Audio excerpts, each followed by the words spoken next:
Центарот за едукација и заштита на животната средина Биосфера од Битола и во теков на оваа 2016 година ќе работи на кампањата за отстранување на електричниот и електронскиот отпад. Овој отпад представува сериозна опасност не само по животната средина во градот, туку и по здравјето на луѓето. Ваквиот отпад во својот состав има многу токсични материи кои се шират преку почвата, водата и воздухот и представуваат потенцијална опасност за здравјето на луѓето. Покрај теоретизирањето да делуваме и акционо, соработката продолжува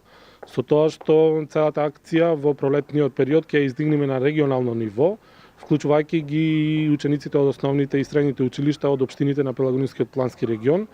Во таа насока планираме една регионална конференција, значи се уште сме во подготовка, на која што ќе ги поканиме представниците на основните и средните училишта, представниците на бизнис секторот, представниците на локалната самоуправа и издруженијата на граѓани, за да можеме заеднички да се договориме како ќе ја спроведеме акцијата и навистина да дадеме свој придонес кон соодветен третман на електричниот и електронскиот отпад. Кога е во прашање залагањето на локалната самоуправа за почиста Битола во градот во изминатиот период се прават доста сериозни напори и активности за отстранување на дивите депонии, не само во околината, туку и во центарот на градот.